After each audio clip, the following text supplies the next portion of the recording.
Ah, on sent un petit peu la fatigue et la haine. Et les panneaux jaunes. Ah putain. Bon, on a peut-être trouvé quelque chose. Yes. Ça Je sent sais pas les si mines. c'est exactement là. Hein.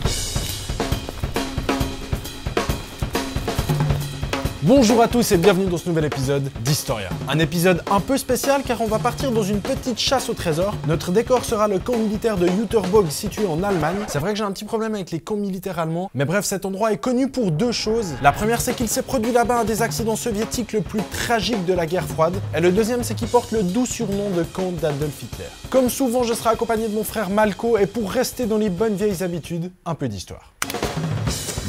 L'histoire du camp de Jüterbog commence déjà en 1860 avant l'existence de l'Allemagne, quand l'armée prusse rachète 250 hectares de terrain pour en faire une zone de tir. Deux camps sont alors constitués, Altes et Neues Lager, qui seront abandonnés après la Première Guerre mondiale. Mais en 1933, l'Allemagne se réarme et Jüterbog s'offre une deuxième jeunesse. On y ajoute même un troisième camp, le subtilement nommé Adolf Hitler's Lager. Les deux premiers camps, Altes et Neues Lager, sont principalement un aérodrome militaire utilisé comme école de formation pour les pilotes de la Wehrmacht. C'est durant la bataille de Berlin en 1945 que tout change et les soviétiques envahissent Jüterbog et décident d'en faire une base aérienne avancée. De 1954 à 1994, l'URSS utilise le site comme base pour le 833e régiment aérien, avec ses légendaires MiG-21, qu'on peut d'ailleurs apercevoir sur une des fresques qu'on cherchera durant notre exploration. Le troisième camp, Adolf Hitler's Lager, aussi appelé Forstzina, se situe à peu près à 3 km de Altes Lager et il est complètement planqué dans la forêt. Après avoir été occupé par les SS, il devient sous l'occupation soviétique la maison de l'école d'artillerie de Jüterbog.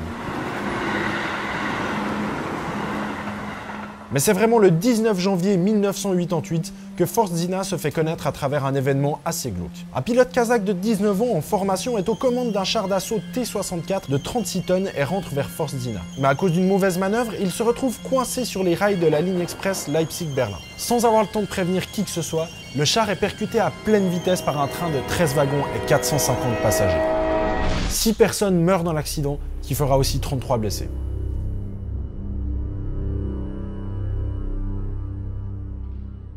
La zone militaire de Jüterbog est finalement abandonnée en 1994 et est en cours de démolition depuis 2007. Le but de l'exploration d'aujourd'hui va être de visiter cet immense camp complètement à l'abandon et d'accéder au camp Altes Lager et Hitler's Lager. Mais pour pimenter un peu tout ça, on s'est donné un petit challenge, trouver quelques reliques qui sont dispersées dans les deux différentes zones. D'abord, on se rendra à Altes Lager et on essayera de trouver cette fresque qu'on voit souvent dans l'imagerie du camp, mais aussi repérer ce grand auditoire qui devrait être à l'intérieur de l'école des pilotes. Ensuite, on va se rendre à Forstzina, Hitler's Lager. Là-bas, on recherchera une deuxième fresque assez balèze avec quelques peintures emblématiques de l'époque soviétique. Et enfin, on devrait terminer en trouvant un monument construit en l'honneur de Lénine et du communisme. Ça fait un total de 4 reliques à trouver dans tout Jüterbog, alors c'est parti pour une exploration de 8 heures dans cette ville fantôme gigantesque.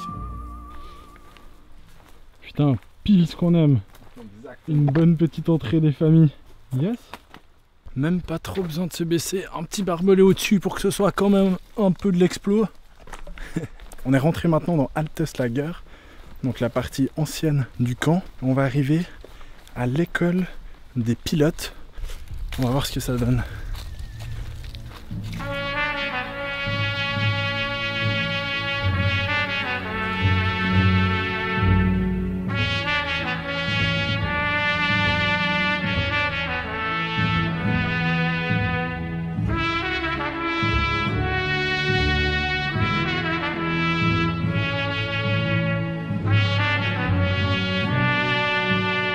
On est devant le bâtiment des forces aériennes, l'école de pilotes. Il fait un peu penser à l'aéroport de Tempelhof, qui a aussi cette forme très facile à rentrer dedans. La verrière frontale est complètement défoncée.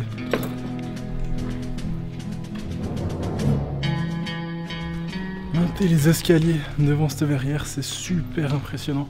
Ça fait vraiment un panorama derrière nous qui est magnifique. En plus avec le bâtiment derrière qui est, on peut le dire, pas dégueulasse. Wow.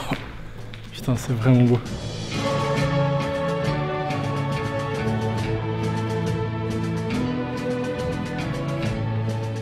Donc là, ce qu'on recherche dans ce bâtiment, c'est une fresque et la salle de cinéma.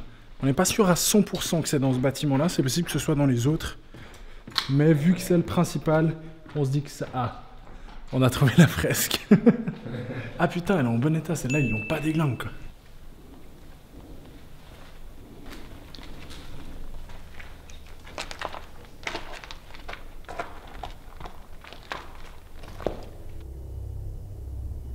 Le cinéma est méga glauque.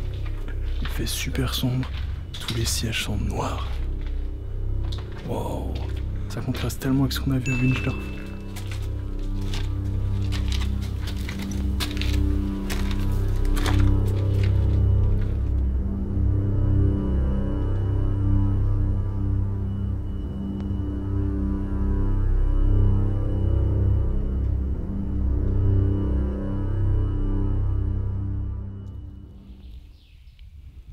Du coup, petit débrief sur le cinéma, mais très impressionnant, très sombre, c'est un peu oppressant, c'est glauque. On n'arrive pas bien à voir tous les coins de la salle, il fait vraiment sombre. Je pense que sur l'appareil photo, on voyait plus que ce qu'on voit en vrai. Du coup, maintenant, on va se diriger à Forst Zina et on va rechercher une fresque de Lénine. Le camp est très grand, ça risque d'être compliqué, on a peu d'informations sur l'emplacement des choses là-bas. Du coup, je pense que ça va être un peu plus le challenge que ici. On se retrouve à Forst Zina.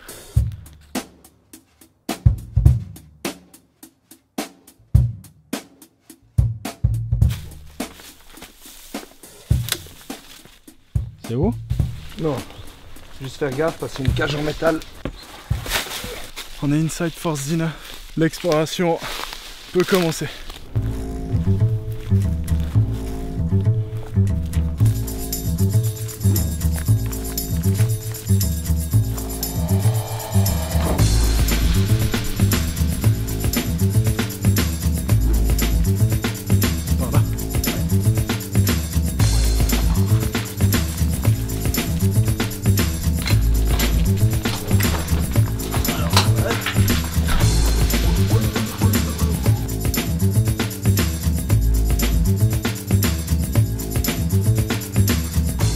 Le problème avec ce Forst Zina, c'est que la zone est grande et il y a énormément de bâtiments.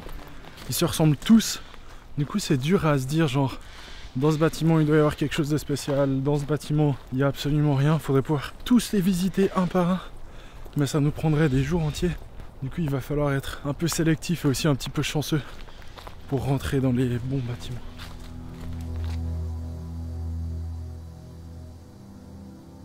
Ah, il y a une fresque là, putain. On a trouvé une des fresques qu'on recherchait. Elle est dans ce bâtiment avec le toit affaissé. Ah putain, tellement bien.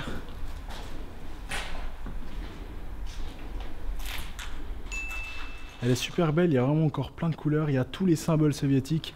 On a les MiG qui ont volé ici, juste à côté. On a une fusée, on a des missiles. Ah, ça fait plaisir de trouver quelque chose enfin, putain. Faut vraiment qu'on fasse gaffe ici. Parce qu'il y a vraiment tout qui s'écroule. Tous les toits. Bah, t'as vu là? Oh, ça fout les boules ici. Ah ouais, ça donne pas envie de se déplacer, hein. Oh, putain, les gars, je crois que c'est la première fois qu'on voit une destruction autant massive, quoi. Quand on se rappelle qu'il faut être prudent dans ce genre de lieu, quoi.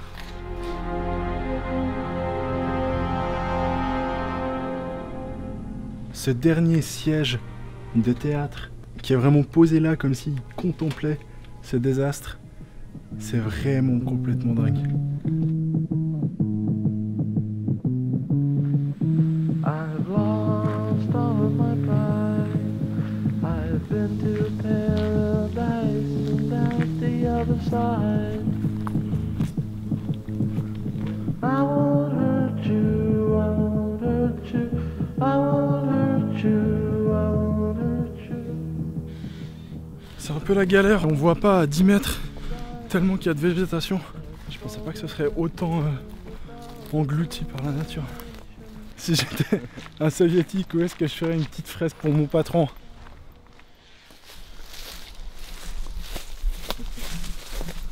Ah, on sent un petit peu la fatigue et la haine. Il y a les panneaux jaunes. Ah putain. Bon, on a peut-être trouvé quelque chose. Yes!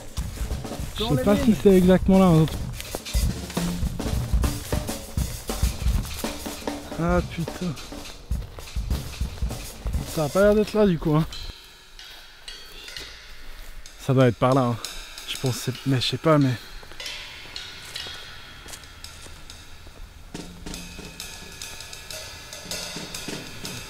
Oui, mais je pense que c'est ça. Ok, donc là il y a le bâtiment, là il y a cette tour de merde. Ensuite, c'est ça. bah non, ça c'est pas ça. Ça c'est la tour qu'on voit dans le bout de la vidéo. Ah. Et le truc il est quelque part autour du coup. Techniquement il est quelque chose par là, attends. On a peut-être un indice crédible sur l'endroit où pourrait se trouver la pierre avec le Lénine gravé dessus. Si c'est pas là-bas, il va falloir qu'on abandonne. Du coup, j'ai fait voler le drone et on l'a trouvé. Il est au milieu de la forêt. Il était impossible à voir sans l'aide du drone, je pense. Mais il est toujours là.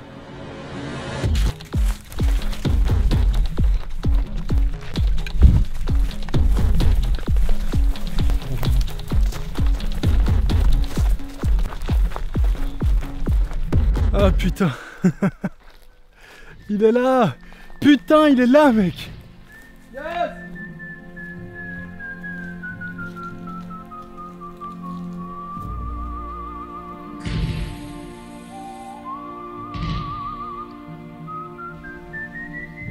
Bon, le monument se trouvait donc finalement hors du camp et on aura mis 200 000 heures à le repérer. En tout cas, la fresque est bourrée de références. On y retrouve le cuirassé Aurora, un des symboles de la révolution russe qui illumine la tête de Lénine. En arrière-plan, on voit le soleil levant, annonciateur de la nouvelle ère communiste. Donc que des gros symboles de cette période soviétique.